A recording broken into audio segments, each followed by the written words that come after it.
My father is the current prime minister, wielding absolute power over the court. In his entire life, he only taught me one thing: the highest form of courtesy in this world is giving money. On my first night in the palace, after the consummation of the marriage, I pulled a 500-tael banknote from under my pillow and handed it over with the utmost respect. "Your Majesty, thank you for your hard work." The man on the dragon bed fell silent. The next day, the entire imperial harem knew: the new Lady Su has paid His Majesty a salary. And His Majesty's reaction was, "Raise it by another 200 taels. I think it's too little." Ancient Storytime Ancient Channel. I hope you enjoy my stories. Please like and subscribe. My father, Su Huiran, is the current prime minister with students and former subordinates all across the land. I haven't been very bright since I was a child. But my father's way of educating me was very simple: no matter what happened, just throw money at it. When I was little and got into a fight with the young daughter of the minister next door, my father didn't scold me.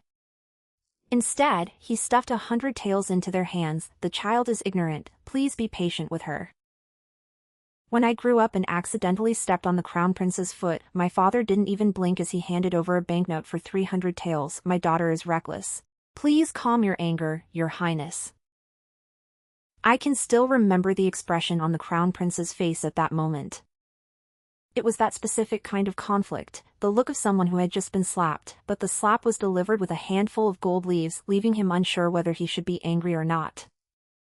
In any case, within the Su family's ancestral teachings, the words "give money" are practically inscribed on the shrine's plaque. Later, I was selected to enter the palace. Before I left, my father took my hand, his eyes streaming with tears. "Jinli, your father has only one thing to tell you." I waited for some kind of heartfelt parting words. "Once you're in the palace, don't you dare lose face for the Su family." He pulled a stack of silver notes from his sleeve, totaling several thousand taels. "If you want to treat someone well, you give them money. Got it?" I nodded solemnly. "Got it. It's etched into my DNA." On my first day in the palace, I was assigned to the Palace of Gathering Elegance. I was granted the rank of a third-class talented lady. Sueju, a palace maid, led me along the way, cautiously explaining the rules. "My lady, there are many rules in the inner palace. Since you have just arrived, you must never..." I pulled a 10-tael banknote from my sleeve and handed it to her. "You've worked hard, sister." Sueju froze. Her hand trembled as she took the banknote. "Mistress? This..." I said, "My father told me that when others do work for you, they should be paid. You've been leading the way for half an hour. You must be tired, right?" Sueju's eyes welled up. She had been a palace maid for 6 years, and this was the first time anyone had ever given her hazard pay. That night, every maid and eunuch in the Palace of Gathered Elegance knew the newly arrived talent Su was wealthy, generous, and free spending. Consequently, the next morning, my washing water was warm, the hands styling my hair were gentle, and my breakfast included 2 more dishes than the other ladies. My father was right. Giving money truly makes people treat you well. On the 3rd day after entering the palace, it was my turn to attend to the emperor. To be honest, I was nervous. But what made me even more nervous was, I didn't know how much money would be appropriate to give. For an ordinary person's services, 10 taels would suffice. But this is the emperor. What is the standard for an emperor? I agonized over it all afternoon. Finally, I decided, 500 taels. He is the emperor, after all. He must be given the highest standard of treatment. In the evening, I was sent into the Palace of Heavenly Purity. The bedding on the dragon bed was bright yellow and so soft that I almost fell asleep. The Emperor, Xiao Yan, arrived. He was young, with cold, sharp features and an innate air of authority between his brows. I clutched the corner of the quilt nervously with only one thought in my head: remember to pay me when this is over. What happened next? I won't go into detail. Anyway, after it was finished, Xiaoyan leaned against the headboard with his eyes closed, his breathing not yet steady. I felt that the timing was just right. So I rolled over and reached my hand under the pillow. I pulled out the stack of banknotes I had hidden there in advance. Your Majesty. He opened his eyes and turned his head to look at me. I respectfully presented the banknote with both hands. Thank you for your hard work. The air fell silent. Xiaoyan's gaze moved slowly from my face to the banknotes. Then, from the banknotes, it moved slowly back to my face. He blinked twice. What do you mean by this? I said earnestly, my father always said that if you want to treat someone well, you should give them money. Your Majesty truly worked hard tonight. Xiaoyan's Adam's apple bobbed. He did not take it. He seemed to be struggling to process my words. After about 10 breaths, he spoke, his voice sounding quite strange. I, in your eyes, am a laborer? I looked at him with total sincerity. Your Majesty, in my eyes, you are the most honorable person. That is why you are paid the most. I was afraid he would think it was too little. So I added another sentence: if it's not enough, I can add more. Xiaoyan's lip twitched. He stared at me for a long time. Finally, he did something I never would have expected. He took the banknote. Then, he said one thing. Only 500 taels? I feel I am worth at least 1,000. At that moment, I knew. The Emperor. He's got something about him. I thought the fact that I was being paid for my nightly duties was a complete secret. After all, what happens in the dragon bed stays in the dragon bed. Who would ever breathe a word of it? I underestimated the speed at which gossip travels in the imperial palace. Early the next morning, while I was still having my porridge, Sueju came running in with a flushed face. Mistress! Something is wrong. With half a bun still in my mouth, I asked, what happened? Word is spreading outside. They say that after you attended to His Majesty last night you gave him. She couldn't bring herself to say it. I finished the sentence for her. I gave him money, so what? Sueju's expression told me, something about this didn't seem quite right. But I thought about it, and I really couldn't see what was wrong. People worked hard, so you pay them. Isn't that just the natural order of things? There's no way what my father taught me was wrong. My father is the Prime Minister. Could the Prime Minister be wrong? No. So the problem must lie with someone else. Sure enough, before noon, the entire inner palace was in an uproar. Noble Lady Chen of Chushio Palace, who lives next door, is someone I usually have a nodding acquaintance with. Today, as she passed by my door, her pace slowed by a fraction. Her maid whispered, "Is that her? The one who pays His Majesty's salary?" Noble Lady Chen covered her mouth, her eyes filled with shock. I gave her a smile. She quickened her pace. In the afternoon, Consort De's maid arrived. Her Highness Consort De invites Talent Su to join her for tea. Sueju tugged at my sleeve nervously. Mistress, Consort De is the head of the 4 high consorts. You must be extremely careful with your words and actions. I nodded. Then, I took 100-tael banknote from the box and tucked it into my sleeve.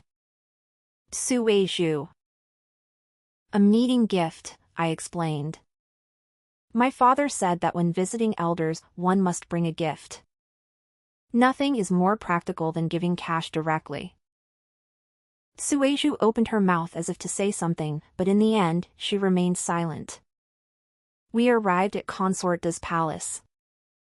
Consort de Lu Hanyan was 24 years old. She was beautiful and sat in the seat of honor, beaming with smiles. "Sit down, Sister Sue. Try this tea. It's this year's fresh pre-rain Longjing." I sat down. I took a sip of the tea. It was indeed quite good. Concubine De began the small talk. "You entered the palace at such a young age, sister. Are you getting used to it?" I said I was doing all right. She continued, "We sisters in the inner palace must support one another. If you face any difficulties, sister, do not hesitate to speak up."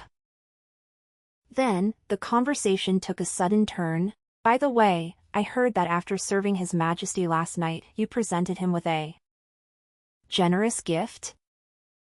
She held her teacup, her eyes brimming with smiles. But the meaning behind that smile was something even someone as dim-witted as I could read. It was a smile of someone anticipating a good show. I nodded calmly. "Yes, I gave 500 taels." The teacup in Consort De's hand wobbled slightly. 500 taels? She probably didn't expect me to admit it so bluntly. I said, "I actually feel like I gave too little. Next time, I'm planning to give 1,000. Consort De's smile stiffened for a split second. The palace maids beside her all lowered their heads, their shoulders trembling. Holding back a laugh, she was definitely holding it back. Concubine De set down her teacup and dabbed the corners of her mouth with a handkerchief to hide the twitching of her lips. "Sister, you truly are a remarkable character." As I rose to take my leave, I remembered the 100-tael banknote tucked inside my sleeve. So I pulled it out and placed it on the table. "Consort De, your tea is excellent. This is to pay for it." As I walked out, the sound of a teacup shattering echoed behind me. I couldn't tell if Consort De's hand had slipped, or if her mind had simply snapped. The follow-up to the incident of giving the Virtue Consort team money was, the next day, the entire harem gave me a nickname. The Banknote Scattering Child. When it reached my ears, I was actually quite happy. Giving money away is a good thing. That's exactly what my father taught me. But Sueju's face turned pale with frustration. "My lady, they are laughing at you." I didn't care. My father also had a saying, "Most people who mock you are just jealous of your wealth." On the 4th day, the Empress Dowager summoned me. This made me nervous. The Empress Dowager is the Emperor's biological mother and the ultimate boss of the inner palace. I asked Sueju, should I give a bit more for the Empress Dowager's tea money? Sueju was on the verge of tears. "My lady, could you please stop giving money?" "No," I said firmly. "My father said that when facing elders, one must double the courtesy. The Empress Dowager is His Majesty's mother, the most senior of elders. The money must be doubled." Sueju leaned against the doorframe, feeling utterly defeated. I entered the Sinaying Palace with 1,000 taels of silver tucked away. The Empress Dowager was 60 years old, her hair streaked with white, and her expression was kind. Upon seeing me, she looked me up and down. "So it's you? The daughter of that Su Huiran?" "To answer your Majesty, it is I." The Empress Dowager hummed in response. "I heard you gave the Emperor 500 taels of wages?" As she spoke, she couldn't quite suppress the twitch at the corners of her mouth. The head maid standing beside her coughed several times. I answered honestly, "Yes, I feel that your Majesty has been working very hard." The Empress Dowager fell silent for a moment.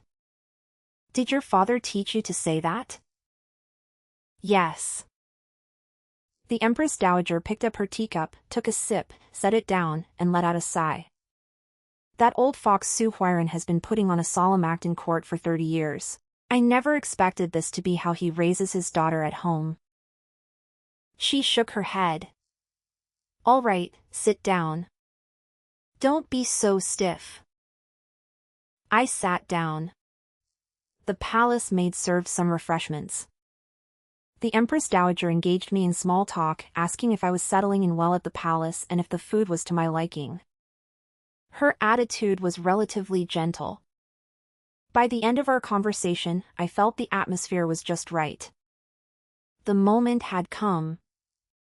I stood up and pulled a 1,000 tael banknote from my sleeve. I presented it to the Empress Dowager with both hands. Empress Dowager, this is a token of my filial respect. The Empress Dowager looked down at the banknotes. You have been so kind to me, inviting me for tea and snacks, and even letting me sit.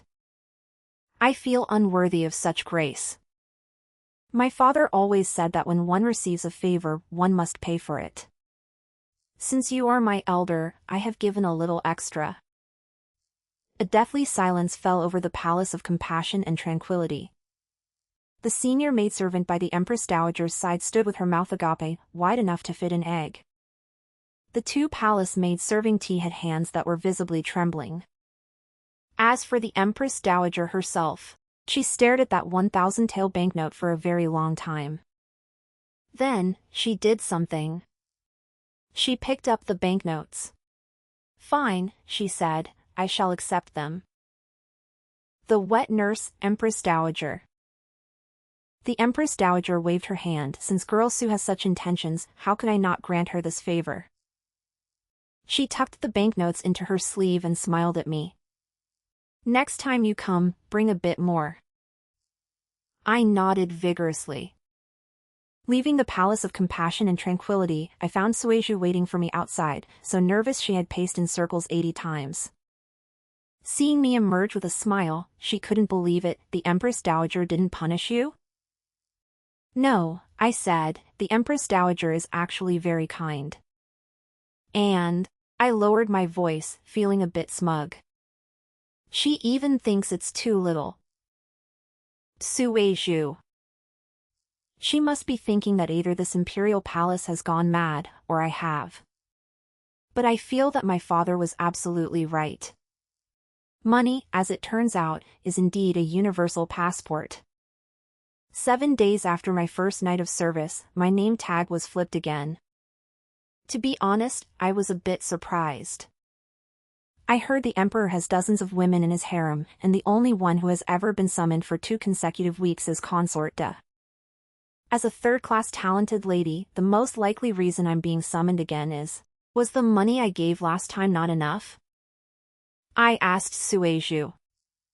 Sueju covered her face. Mistress, can it please be for something other than money? But no matter how much I thought about it, I couldn't find any other reason. I'm only above average in terms of looks, I can't play the zither or dance, and I didn't do anything earth-shattering on the night I served the emperor. The only thing out of the ordinary was, I gave him money. So, perhaps the money wasn't enough, and His Majesty is displeased? I rummaged through my jewelry box. It's all right. There's plenty of stock. I have prepared 1,000 taels this time. Last time he said 500 taels was too little, so I doubled it this time. Upon entering the Palace of Heavenly Purity, I noticed the atmosphere was different from last time. Xiao Yan was not waiting for me in bed. He was sitting behind the desk, still dressed in his everyday robes, holding a memorial and reading it. Seeing me arrive, he looked up. Sit. I sat down obediently.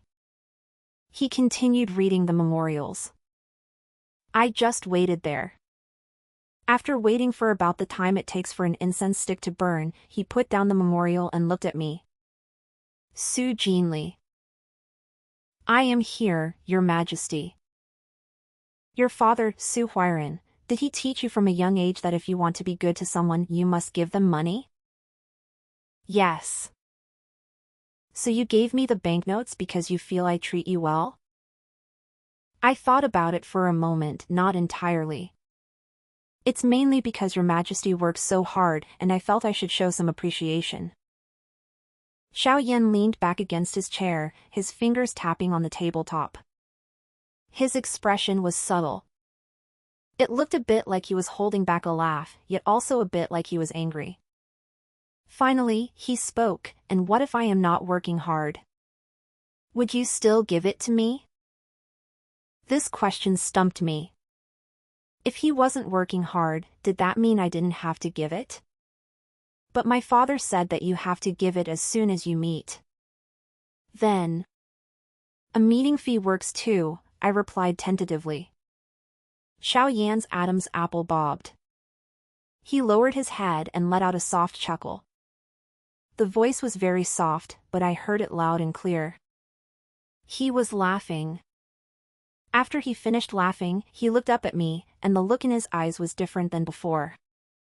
It carried a bit of something I couldn't quite put into words. "Do you know that the entire imperial harem is laughing at you?" "I know." "You don't care?" "My father said that those who laugh at you are just jealous of your wealth." Xiao Yan fell silent once again. Then he stood up, walked around the desk, and came to stand before me. He leaned down, his gaze level with mine. "Then let me ask you, if one day you have no money left, how will you be good to others?"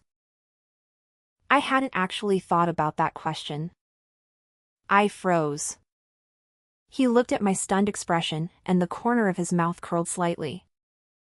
"All right," he straightened up, "no need to attend to me tonight." "Huh?" "I summoned you here simply because I wanted to ask you a few questions." He returned to his desk and sat down. "You may leave now." I stood up, feeling a bit dazed. "No bed sharing?" "Then the 1,000 taels I prepared." I hesitated for a moment, then pulled the banknotes from my sleeve and placed them on his desk. "Your Majesty, although there is no need for hard work tonight, since I am already here, please accept this as a visiting fee." Xiao Yan looked down at the banknotes on the desk. His temple throbbed. "Get out." I hurried out. When I reached the door, I glanced back. He tucked those 1,000 tael banknotes into his drawer. There even seemed to be a slight curl at the corners of his mouth. The fact that I was paying the emperor's salary was no longer a secret in the inner palace. But what truly sent the inner palace into an uproar was something else entirely. For half a month straight, the emperor has chosen only my name tag. The day the news spread, I was having a meal in Shusho Palace. The head maid-serving consort came in person, standing at my doorway with a smile that didn't reach her eyes. "Talent Su is truly blessed. His Majesty has been showing you exceptional favor lately." I looked up, "It's all right." She added, "Consort said that if you have the time you should pay her a visit. It would be good for you sisters to get closer." I thought back to the 100 taels of team money I gave last time and the sound of that shattering cup. "Fine, I'll go tomorrow." "How much is the cover charge per person?" The senior maid's smile fractured. She probably thought I was mocking her. But I was asking in all sincerity. Last time I gave 100 taels, the Empress Dowager's side gave 1,000. I'm not quite sure what the current situation is anymore. After the senior maid left, Sueju leaned in and whispered, "Mistress, I fear the consort comes with ill intentions. You've had your tablet flipped for half a month straight. She must be green with envy." I nodded. "Then I'll bring more money with me. In case she's displeased, I can try to appease her with it." Sueju has already given up on trying to persuade me. The way she looks at me now is with the calm resignation of a practitioner observing fate. The next day, I took 500 taels of silver to Consort Da's palace. Consort Da was dressed very formally today, and her smile was even warmer than last time. "Sister Su, please, have a seat." I sat down. Tea was served, followed by refreshments. Consort Da exchanged a few pleasantries before cutting to the chase. Sister, I heard that every time you attend to His Majesty you give him banknotes? Yes. And His Majesty? How did he react? He accepted them. Consort Da's eyelid flickered. She held her teacup, offering an elegant smile. Sister, you truly are one of a kind. However, I must remind you of one thing. She set down the teacup, a sharp edge appearing in her gaze. In the harem, favor bought with money does not last.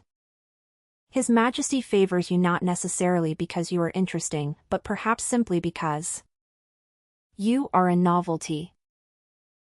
Her tone was very gentle. But every word implied, you are nothing more than a plaything. I understood. But I wasn't angry. Because my father also taught me another saying. If someone says you're not good enough, use money to prove that you are. I pulled 500 taels from my sleeve and placed them on the table. Consort Da? I said sincerely, you are right to lecture me, sister. This is the tuition fee. Consort Da's hand tightened around her handkerchief. The palace maids behind her were collectively petrified. I could feel the air in the entire hall freeze. Concubine Da's lips twitched twice, as if she were struggling to maintain her composure. But those 500 taels in banknotes lay there so glaringly on the table, ringing louder than any slap to the face. Su Jinli, you. Don't mention it, sister, I said, standing up and dusting off my skirt. If you have any more life lessons in the future, feel free to teach them. I'll charge by the session, fair prices for all. As I walked away, I heard a stifled scream coming from behind me. Sueju was waiting for me at the door, her face as white as a sheet. My lady, you. You just now. Well, I've paid the tuition. Consort Da is going to be livid. I thought for a moment, should I give a bit more then? If she gets sick from anger, she'll need to see the imperial physician, and I should probably cover those medical fees too. Sueju grabbed my sleeve, refusing to let me go back no matter what.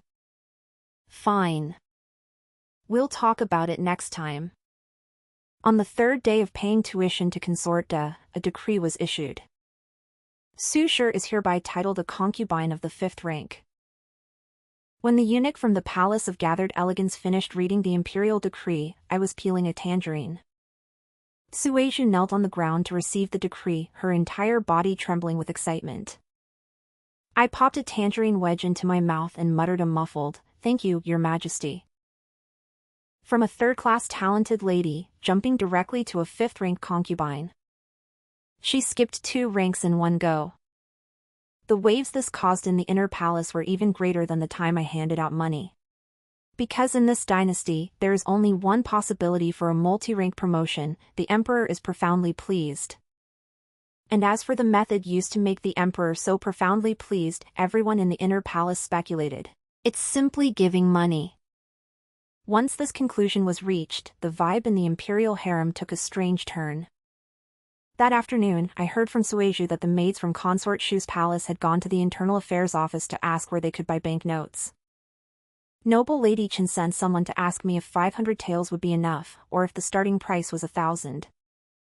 There was even a first-class female attendant who came to the entrance of Chusho Palace specifically to intercept me.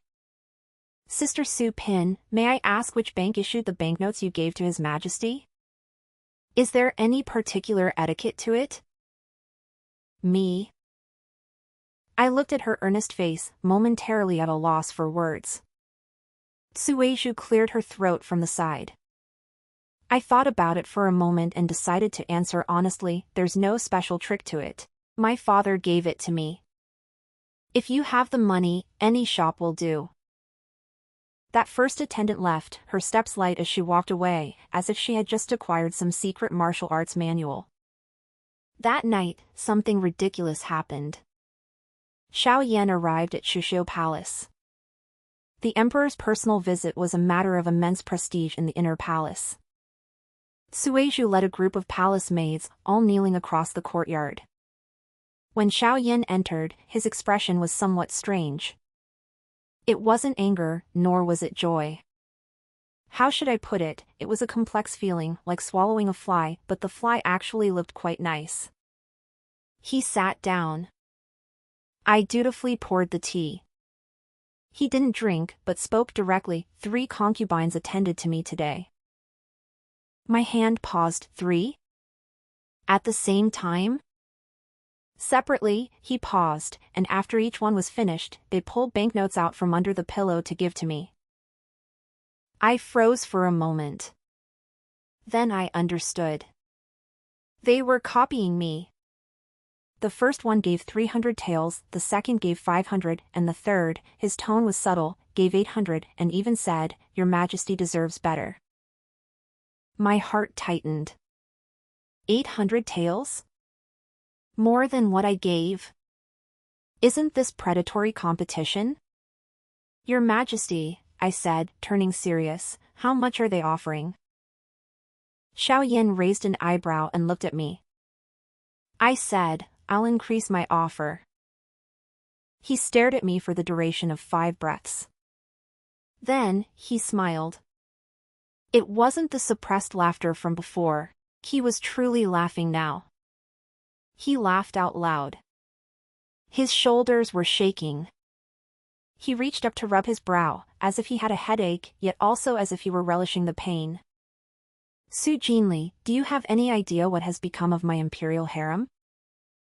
What is it like? Everyone who attends to me in bed stuffs banknotes under my pillow. Right now, the space beneath my pillow is wealthier than the national treasury. Me? Isn't that a good thing? Good? He let out a low chuckle, leaning in to look at me. I am the dignified son of heaven, yet I'm being paid a salary by my own concubines. If word gets out, what does that make me? I gave it some serious thought. But... don't say it. I shut my mouth. Xiao Yin took a deep breath. I have come today to tell you one thing. What is it? From this day forward, giving banknotes after a night of service is strictly forbidden in the harem. Anyone who gives them will have their stipend docked for 3 months. I was shocked. What about me? He looked at me, his expression incredibly complex. You aren't allowed to give it either. But my father said. What your father says doesn't count, he said, enunciating every word. Only what I say counts. I fell silent. To be honest, this was the first time since entering the palace that I felt truly at a loss. He's not letting me give out money anymore. Then how am I supposed to treat people well? This is the only way I've known my whole life. Xiao Yin probably sensed my bewilderment. He fell silent for a moment, then reached out and pressed his hand gently against my head.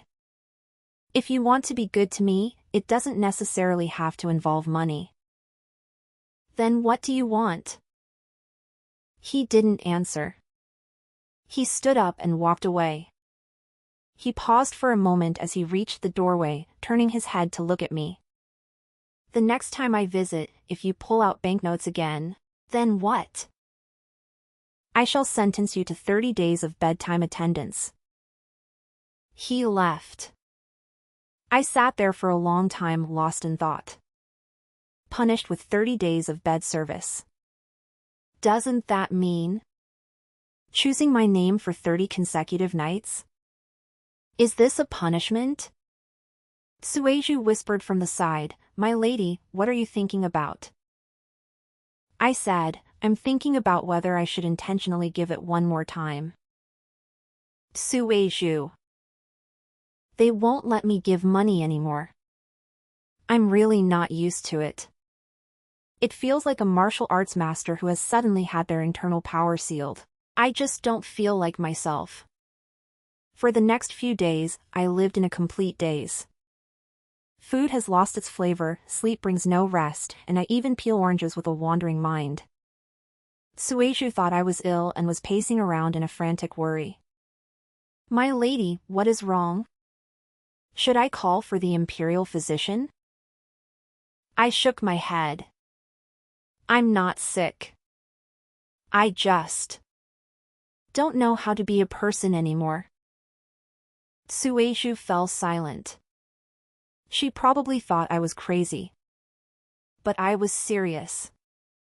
Ever since I was a child, I have only known one way to deal with people: giving money. When I was little and wanted to play with others, I gave money. When I grew up and wanted to express gratitude, I gave money. After entering the palace, when I wanted people to treat me well, I gave money. Now the emperor says it is no longer allowed. So what do I have left? I agonized for 3 days. On the 4th day, a letter from my father arrived. The letter was delivered through official channels and reviewed by the Imperial Household Department. Its contents were highly formal. However, my father had tucked a small slip of paper at the very end of the letter. On that slip of paper, there was only a single line of text. Daughter, if you can't give money, give something else. Whatever you do, don't let people think our family is stingy. Give something else? Give what? I stared at the note and thought about it all day. On the 5th day, I decided to give it a try. It just so happened that Xiaoyan summoned me to Qinqing Palace again that day. It wasn't for a night of service this time. He said he wanted me to accompany him for a meal. I tucked something into my robes before heading to the palace. It wasn't a banknote. It's a plate of osmanthus cake I made myself. It's ugly as hell. The shapes are all crooked and distorted. Some look like clouds, while others look like messy scribbles. But the taste is all right, I guess. I tried it, and it's not poisonous. We arrived at the Palace of Heavenly Purity. Xiaoyan was already seated at the table, which was laid out with a full spread of dishes. When he saw the food container in my hand, he paused for a moment. What is this? I opened the food container and placed the plate of ugly cakes on the table. I made them. Osmanthus cakes. He lowered his head to take a look. These are osmanthus cakes? Yeah. Why does it look like this? I'm clumsy. He was silent for a moment. Then he reached out, picked up a piece, and put it in his mouth. He chewed a couple of times. His expression didn't change. I watched him nervously. How is it? He swallowed it. It's sweet. Not good? I didn't say it wasn't good. He took another piece, a bit too sweet, but edible. I breathed a sigh of relief. Then, I observed his expression. The tips of his ears seemed a bit red. I wasn't sure if I was seeing things. The head eunuch stood to the side, a very subtle smile playing on his face. It was the kind of smile that said, in all my years, this is the first time I've seen His Majesty eat such an ugly pastry, let alone reach for a second piece. The meal was eaten in silence. Xiaoyan didn't say anything out of the ordinary. He just asked me a few questions every now and then. Are you getting used to life in the palace? Yes. Has anyone been bullying you? No. As long as you give them money, no one bullies you. His chopsticks paused for a moment. He used to give it to me, I added, but he doesn't anymore. He gave a grunt of acknowledgement. After finishing the meal, I stood up to leave. He suddenly called out to me. Su Jinli. Next time you make it, use less sugar. I nodded. As I stepped out of the palace gates, the wind was a bit chilly, but my heart felt warm and fuzzy. It seems you can make people happy even without giving them money. My father was right after all. If you can't give money, give something else. Osmanthus cake will do, even if it is a bit ugly. And so, the days passed like this. I made food for Xiaoyan every few days. Osmanthus cake, mung bean pastry, red date cake, sesame crackers. Every single one of them was earth-shatteringly ugly. But Xiaoyan ate them every time. Sometimes he would even offer a comment or two. Today's looks better than last time. This is too salty. Don't use so much oil next time. I took it all in and went back to continue my research. Suizhu said I had become obsessed. A prime minister's daughter, a young lady who had never lifted a finger in her life, was now spending every day cooped up in the small kitchen. My lady, what on earth are you doing all this for? I gave it some thought. To make His Majesty happy, I suppose. The way Suizhu looked at me changed. It became very soft. She whispered, "My lady, do you know what this is called?" What is it called? It's called liking someone. I froze. Like him? I like the emperor? No way, right? I just think he's a good person and deserves my kindness. Before it was with banknotes, and now it's with Osmanthus cakes. Isn't it essentially the same thing? Suizhu smiled and shook her head, saying no more. But that night, I lay in bed, tossing and turning, unable to sleep. I thought of the slight flush on Xiaoyan's earlobes when he ate the ugly cakes I had made. I recall the tone of his voice when he said, "Go easy on the sugar." I recall that evening when he pressed his hand against my head and said, "You don't necessarily have to pay." My heart is beating a little fast. Something isn't right. But I couldn't put my finger on exactly what was wrong. This state of confusion lasted for about half a month. Until Consort de made her move. To be precise, Consort de finally reached her breaking point. After I was conferred the title of concubine, my tablet was flipped for a whole month straight. On top of that, the Empress Dowager had a good impression of me. Every time I went to pay my respects, she would ask, "Did you bring money today?" When I said I did, she would accept it with a smile. One way or another, my status in the inner palace became inexplicably stable. Meanwhile, Consort de hadn't had her tablet flipped once in a month. So that afternoon, when she appeared at my palace gates with a grand entourage in tow, I knew she had come to cause trouble. "Sister Sue, I heard you've been busy in your private kitchen every day lately?" Consort de stood in my courtyard, glancing at the flowers scattered across the ground. I had been testing a new recipe today, and something I was frying had exploded, taking half the kitchen with it. I was also covered head to toe in flour. There was even a streak of black soot across my face. My appearance was roughly equivalent to having just crawled out of a fire. Consort de looked at me in this state, a trace of disdain flickering at the corner of her mouth. "What is my sister doing?" I answered truthfully, blowing up the kitchen.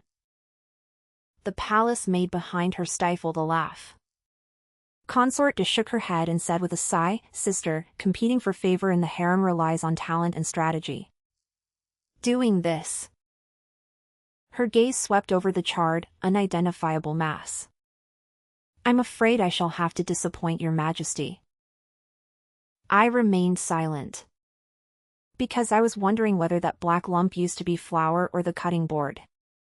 Consort de, seeing my lack of reaction, spoke with a sharper tone. "I am warning you out of the goodness of my heart. Once His Majesty's fascination fades, do you really think you can retain his favor with these uncouth, low-class tricks?" She took a step closer to me, lowering her voice. "Su Jinli, you are nothing more than a joke who bought her way into favor. The entire harem is just waiting to see when you will fall from grace." Those words were a bit harsh. But I wasn't angry. My father once taught me, when someone says something unpleasant, first consider if they are short on money. People who lack money are prone to irritability. I subconsciously reached for my sleeve. Then I remembered, I wasn't allowed to give it anymore. What should I do now? I looked at Consort Da's exquisite, malicious face. After a moment's thought, he picked up the charred, unidentifiable mass from the table and held it out to her. Sister, this is for you. Consort Da took a step back. What on earth is this? I originally wanted to make water chestnut cake, but it got burnt. If you don't mind, please have a taste. Consort Da's face turned green. The palace maids behind her turned green as well. The only person present whose face hadn't turned green was Sueju. She was already numb. Su Jinli. Are you trying to humiliate me? Not at all, I said sincerely. Since you won't let me give you money, I can only give you food. Please don't look down on it, sister. It's the thought that counts. Consort Da took a deep breath. The finger she was pointing at me was trembling. You just wait. She swept out of the room, her sleeves fluttering. She nearly tripped over the threshold as she left. I stood where I was, lost in thought. Sueju ran over. Mistress, Consort Da is definitely going to file a complaint. I nodded. Then should I go and explain things to His Majesty in advance? Yes, exactly. What should I bring with me? I looked down at the black mass. This really doesn't seem appropriate. Sueju snatched the object and threw it away. My lady, don't bring anything. Go empty-handed. Let your words do the talking. I let out a sigh. Meeting someone empty-handed always makes me feel as if something is missing. But Sueju was right. This time, I have to do things differently. I didn't have time to go looking for Xiaoyan. Because Xiaoyan came to find me first. That evening, I was sitting in the courtyard lost in thought, wondering how to successfully make water chestnut cake. A flurry of footsteps came from the direction of the courtyard gate. I looked up. The corner of a bright yellow robe. Xiaoyan stood in my courtyard, his back to the light. Sueju and a group of palace maids knelt down in a sudden rustle. I was about to kneel as well, but he raised his hand to stop me. Don't kneel. He approached me, his gaze lingering on my face for a moment. What's that on your face? I felt my face. My hands were streaked with black and white. Oh, I hadn't washed off the flour and soot yet. I probably look like I just stepped out of a mine. I was cooking, I said honestly. He gave a non-committal hum. His expression betrayed neither joy nor anger.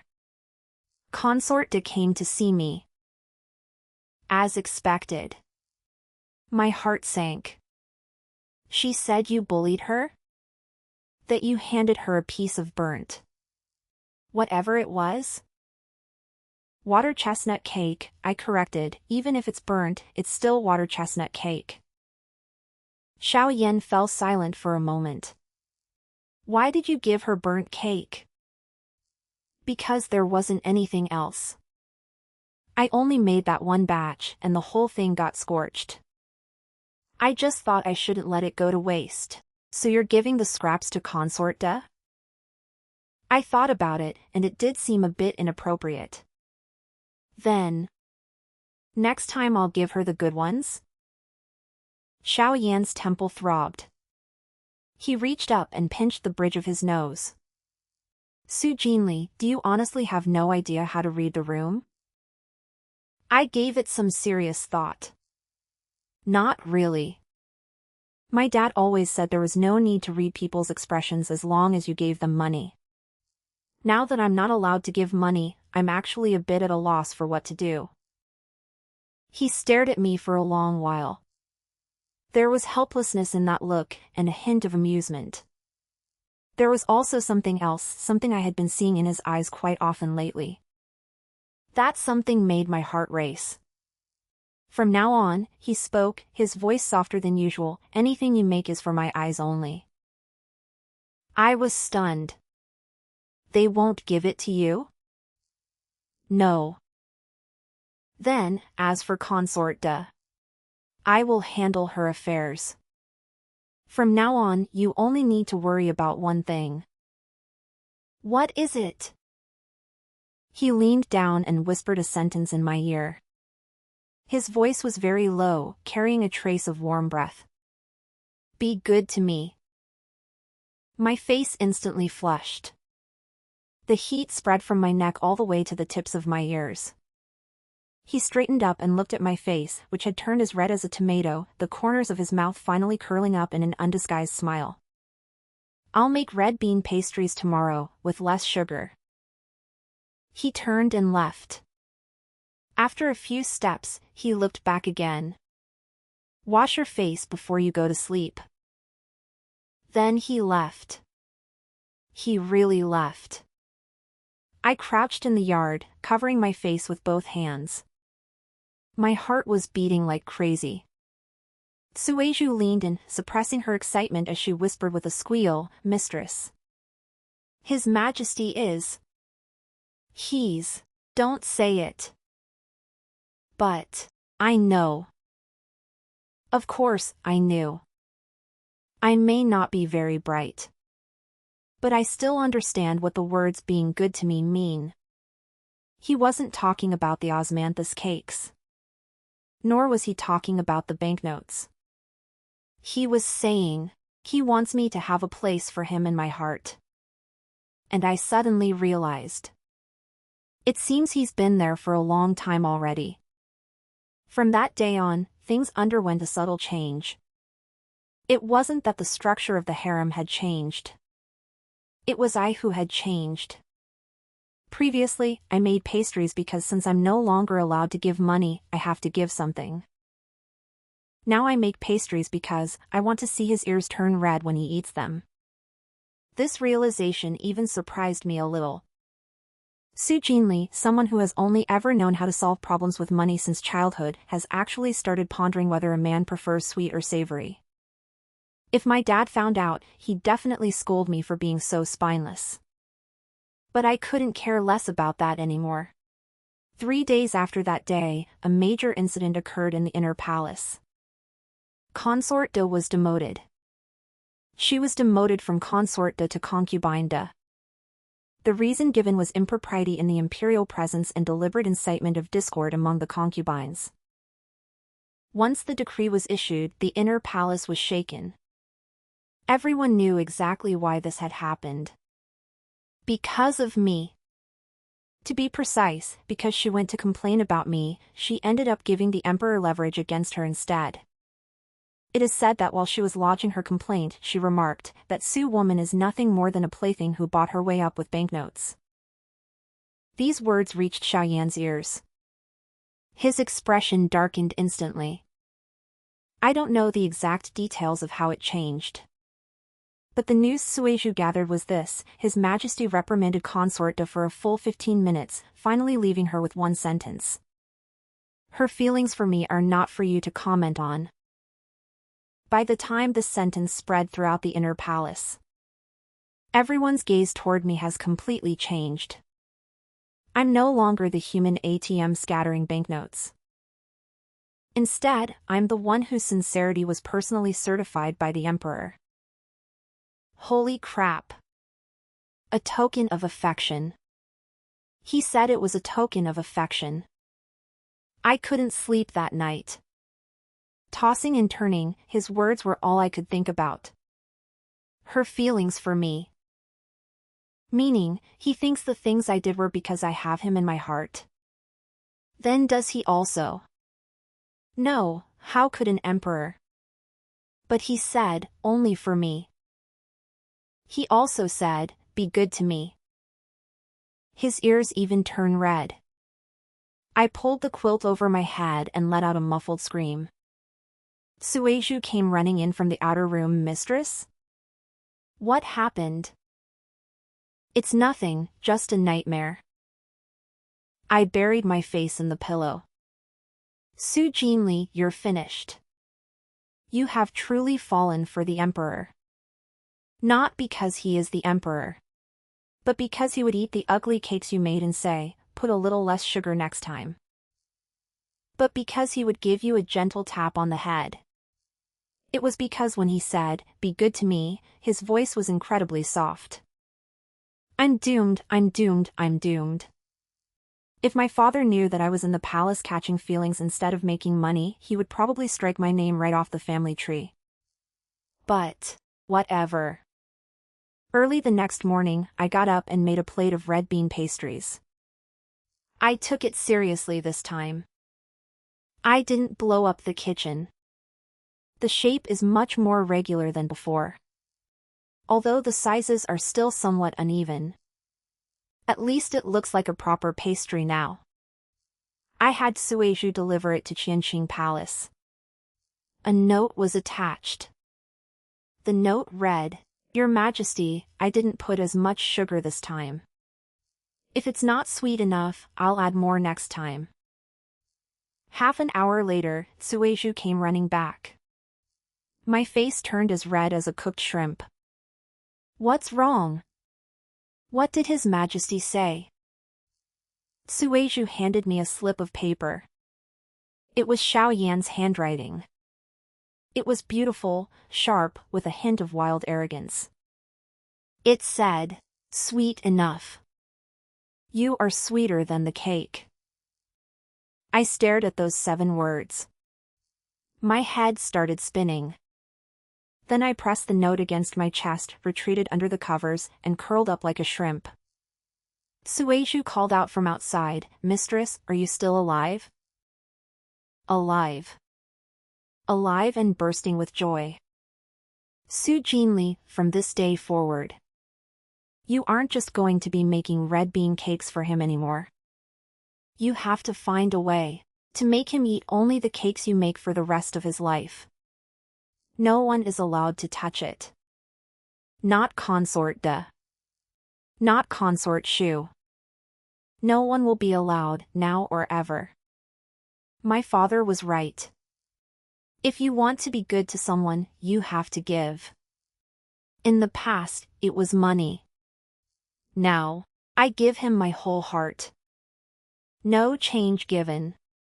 The inner palace remained peaceful for a period of time. After being demoted, Consort De became much more subdued, and the other concubines no longer dared to openly pick quarrels with me. The Empress Dowager has become increasingly kind to me, though this might have something to do with the fact that every time I pay my respects, I accidentally bring a 1,000-tael banknote with me. Every time, she says, I told you I wouldn't accept this, yet every time, she tucks it away faster than I can blink. A strange sort of tacit understanding has formed between us as mother and daughter-in-law. It seems as though life is just going to continue smoothly like this. Until that day. A message was sent in from outside the palace. Prime Minister Su has submitted a memorial requesting that Lady Su be promoted from the rank of concubine to consort. This memorial caused a massive stir throughout the imperial court. Because I have only been in the palace for 3 months. Rising from a talented lady to a concubine in just 3 months is already an excessive display of favor. Now, my father is actually still not satisfied and wants me to be titled a consort.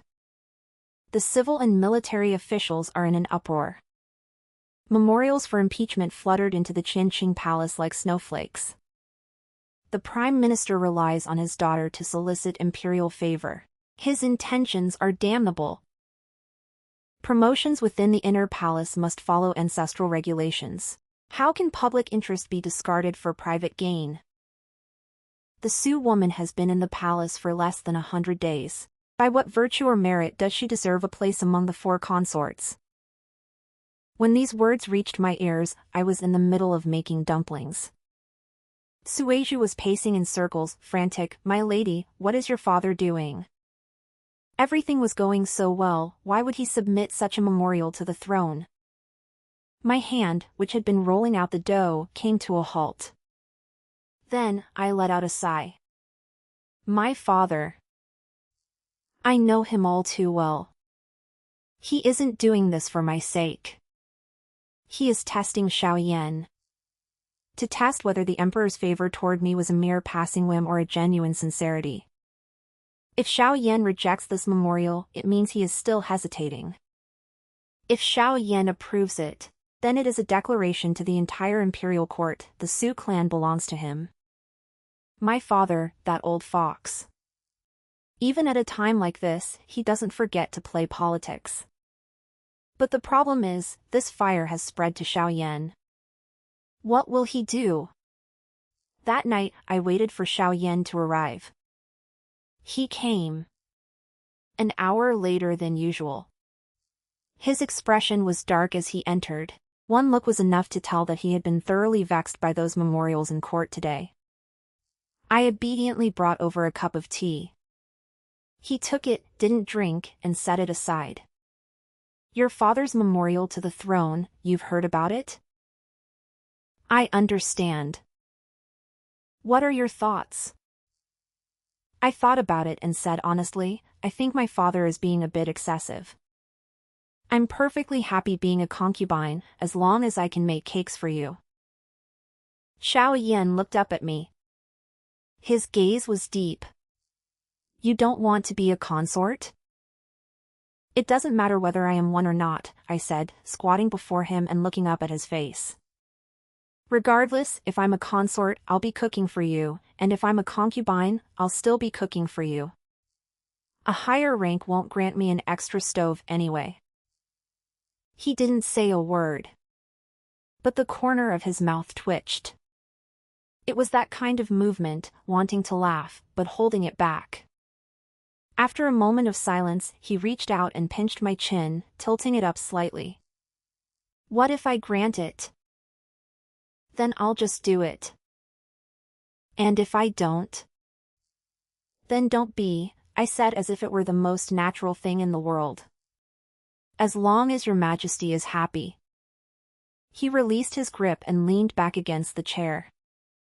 He closed his eyes for a moment. When he opened them again, his expression had relaxed significantly.